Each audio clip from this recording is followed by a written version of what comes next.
It all began with the rain. It rained for 7 days straight, all day and all night.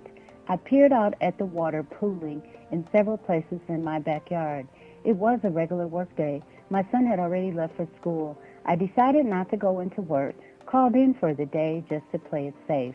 There was an odd eeriness in the air that I could not put my finger on. The grass was becoming saturated, and the drainage ditches that normally flowed out into the main sewer line were now filling up with water and overflowing onto the grass. I went outside to look around, and the manhole cover in the center of the road was bobbing up and down, dancing on top of the water.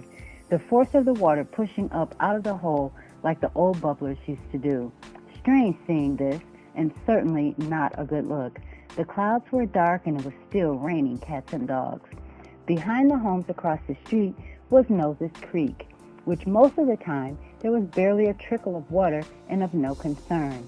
Back inside the house, I watched the breaking news that flash flooding was occurring in areas near mine. The schools were closing for the day, the bridges were impassable. The water in the ditches was now overflowing into my backyard. I went outside again to look into my neighbor's backyard across the street, looking for a sign that the creek may be rising. No pun intended. Sure enough, the water was rising and heading our way. Noses Creek's trickle was now raging like whitewater rapids. I called my son to let him know that the water was rising and possibly we would be flooded. I began to move my valuables out into my car. My important papers, my clothes, my shoes, important, and photos. Inside the house, I put things up as high as I could. I put things on the kitchen counter. I put things above the mantel. I put chairs on top of the tables.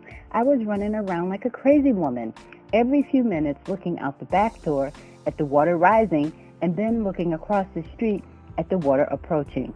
My neighbor was standing in his doorway, watching me as I rushed in and out of the house loading my car. I said to him, "The water is rising and you should get what you can out of the house." He said he wasn't worried and didn't think it would be a problem. My son soon arrived from school along with his girlfriend. We packed everything we could into her car also. Now the water had reached my driveway and I had to get the dog and move my car. I drove across the grass away from the rising water to get onto the street.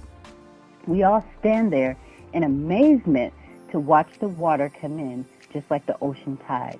My neighbors on both sides of the street are also standing on the other side of what is now a lake between our homes. The water is crawling up the street and covering the first 4 or 5 feet of the front of my house. It is out of our control, and there is nothing any of us can do. Neighbors that had been at work arrived at the outskirts of the water, wanting to go inside their homes, but it is too late. We left the neighborhood that afternoon, and I went to my mom's for what would become an extended visit.